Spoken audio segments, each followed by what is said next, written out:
नमस्कार, आप देख रहे हैं अपना बिहार। आपके साथ मैं हूं शिप्रा झा और बुलेटिन की शुरुआत बड़ी खबर के साथ करेंगे। गोपालगंज से आपको इस वक्त की बड़ी खबर बता दें।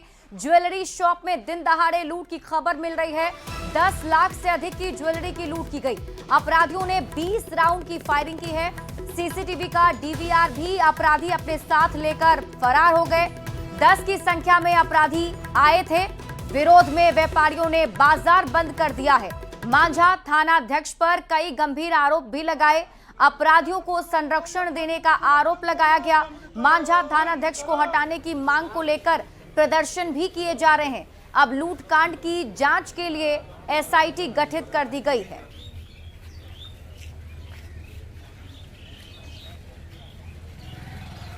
तो गोपालगंज से आपको इस वक्त की बड़ी खबर बता रहे हैं। तस्वीरें आपके टीवी स्क्रीन पर घटनास्थल की, जहां देखिए पुलिस की टीम की मौजूदगी है और जांच पड़ताल की जा रही है।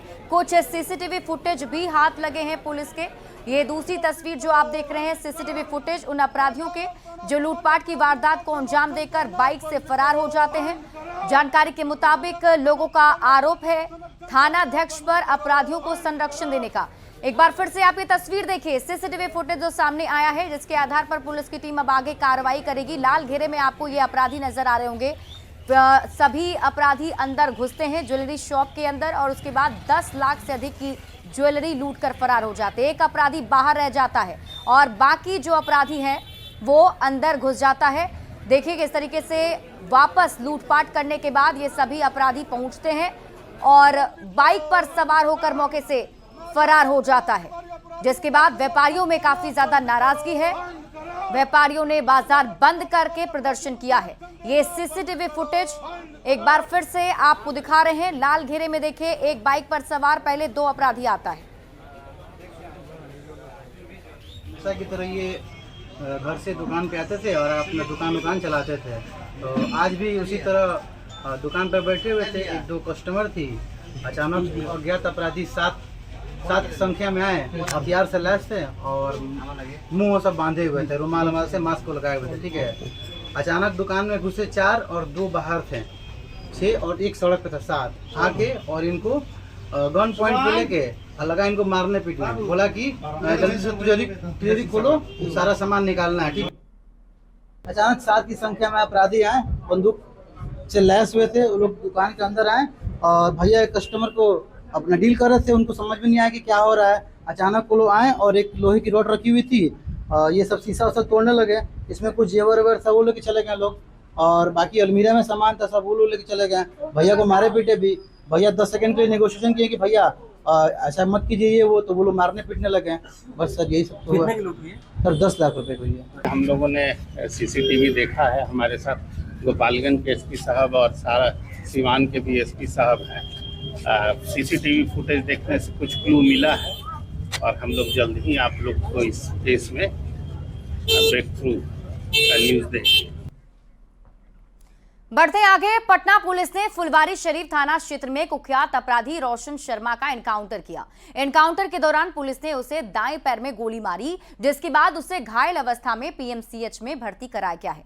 पुलिस सूत्रों के अनुसार रोशन शर्मा जहानाबाद जिले के शकूराबाद थाना अंतर्गत सलेमपुर गांव का रहने वाला है। 2004 से अपराध की दुनिया में सक्रिय रहा और उस पर बिहार, झारखंड में लूट, हत्या, रंगदारी, डकैती जैसे सैकड़ों संगीन मामले दर्ज हैं।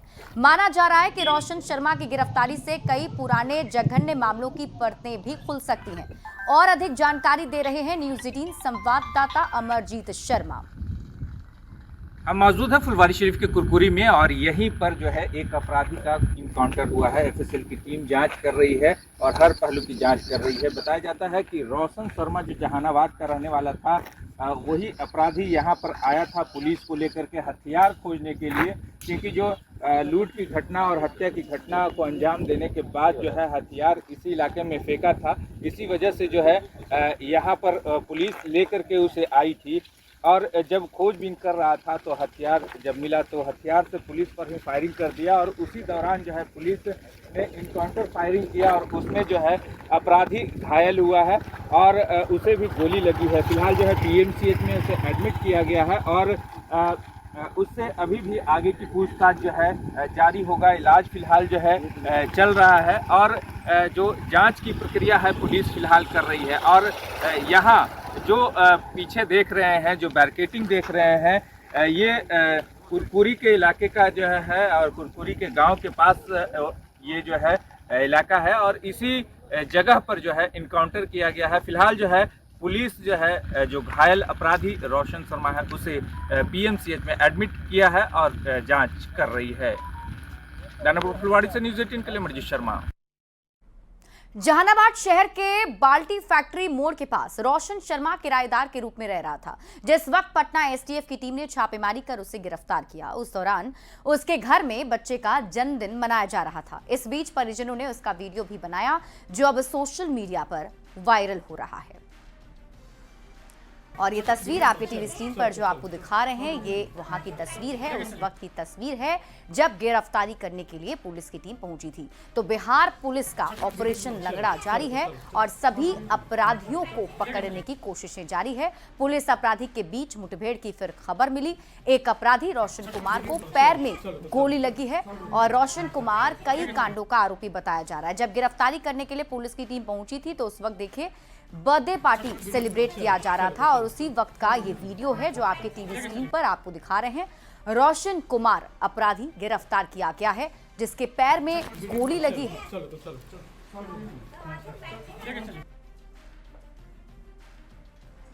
कटिहार में अवैध संबंध के आरोप में प्रेमी युगल को तालिबानी सजा दी गई है। मामला फलका थाना क्षेत्र का है। अवैध रिश्ते के आरोप में प्रेमी युगल का सिर मुंडवाकर कालीख पोतकर पूरे गांव में घुमाया गया। सूचना मिलने के बाद पुलिस मौके पर पहुंचकर प्रेमी युगल को ग्रामीणों के चंगुल से मुक्त करवाई। फिलहाल इस घटना के बाद से पूरे गांव में तनाव का माहौल बना हुआ है। ये तस्वीर आपके टीवी स्क्रीन पर आपको दिखा रहे हैं जिसमें देखिए किस तरीके से अवैध संबंध के आरोप में तालिबानी सजा प्रेमी युगल को दी गई है, जिसमें सिर मुंडवाकर कालीख पोती गई है। ये अवैध प्रेम प्रसंग का मामला है जो आज सुबह ही सामने आया है और पुलिस वहां मौके पर पहुंच के दोनों लड़का लड़की को सकुशल जो है थाना पर ले आई है। इस मामले में किसी पक्ष द्वारा अभी तक आवेदन नहीं दिया गया है, परंतु सेल्फ स्टेटमेंट के आधार पर इस पर एफआईआर किया जाएगा और जो इसमें दोषी हैं, भीड़ तंत्र द्वारा जो सजा दी जा रही है गैर कानूनी है, जो इसमें दोषी हैं उनके विरुद्ध कार्रवाई की जाएगी। अगली खबर आपको आरा से बताते हैं, जहां सदर प्रखंड कार्यालय में जनप्रतिनिधियों ने सीओ पर मनमानी और लोगों के साथ गलत व्यवहार करने का आरोप लगाया है। विरोध में लोगों ने जमकर हंगामा किया। जनप्रतिनिधियों ने सीओ पर भ्रष्टाचार का भी आरोप लगाया है। इस दौरान लोगों ने यह भी बताया कि सीओ मीटिंग के बारे में जानकारी भी नहीं देती हैं।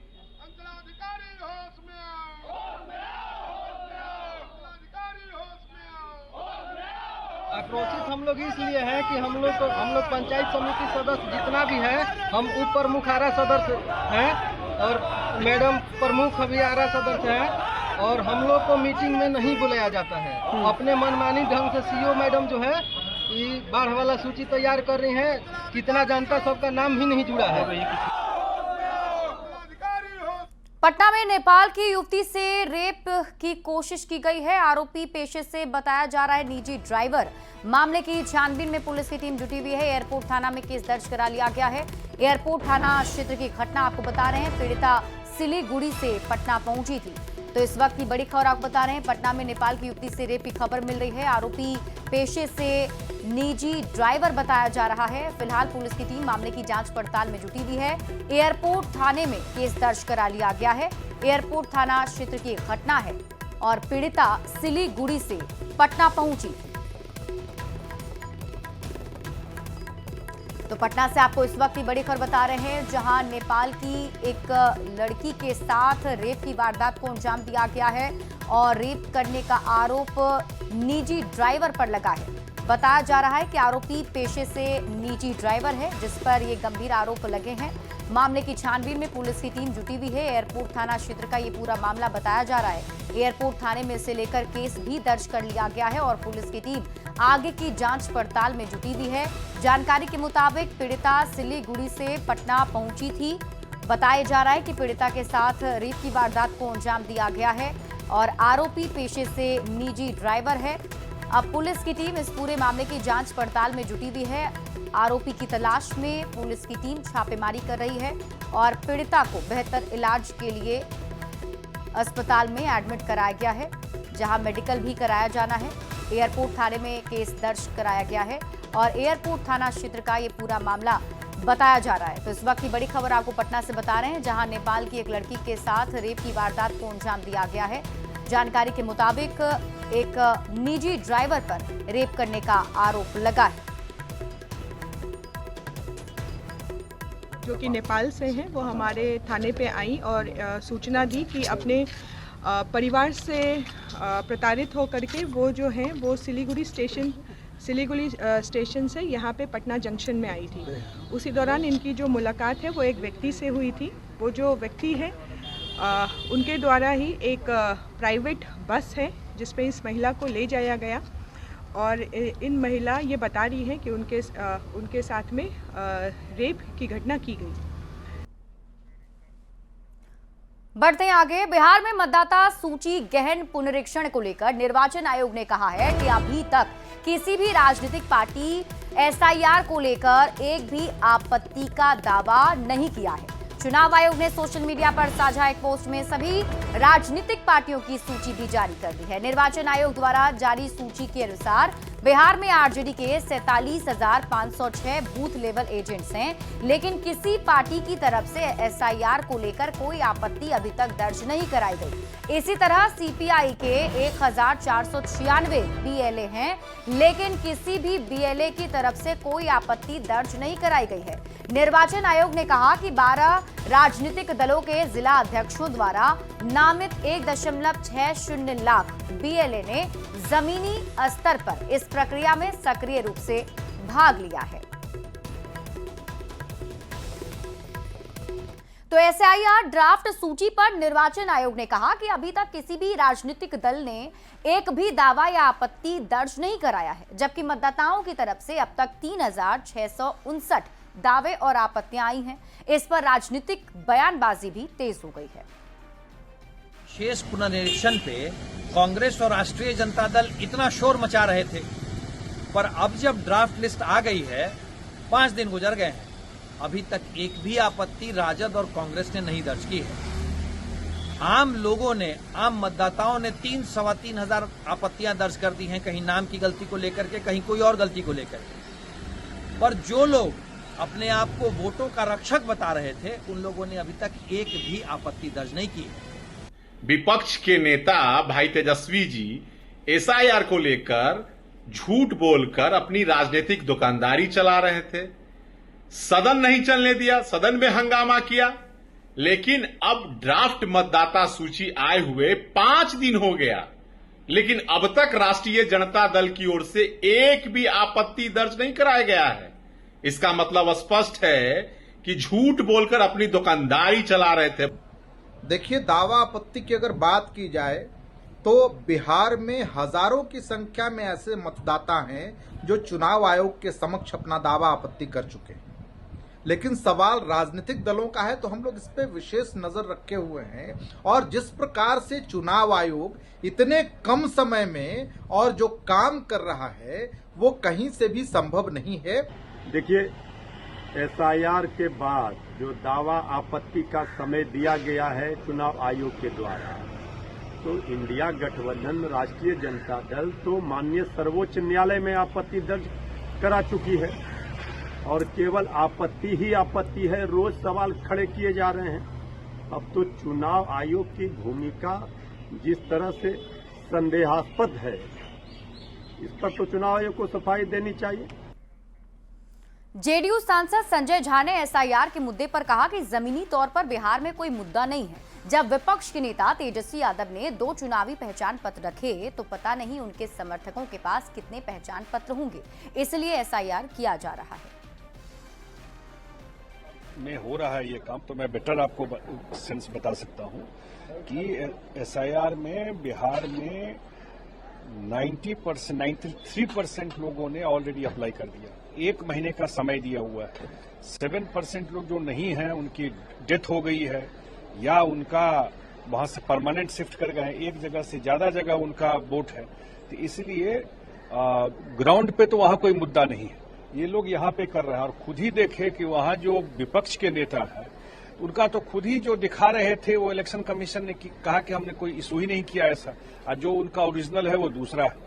उनको पूछा भी इलेक्शन कमीशन ने, बताइए। तो ये तो सच्चाई है, जब अपना वो ठीक से दो जगह करके रखे हुए थे, उनके समर्थक कितने जगह जाकर रखे होंगे। मुख्यमंत्री नीतीश कुमार ने पटना के लोगों को बड़ी सौगात दी है। उन्होंने बांस घाट के पास वेस्ट टू वंडर थीम पर बनने वाले देश रत्न डॉक्टर राजेंद्र प्रसाद बिहार गौरव पार्क का शिलान्यास किया। करीब 15 करोड़ की लागत से 10 एकड़ में पार्क का निर्माण होगा। इस मौके पर मंत्री नितिन नवीन और जीवेश मिश्रा भी मौजूद रहे।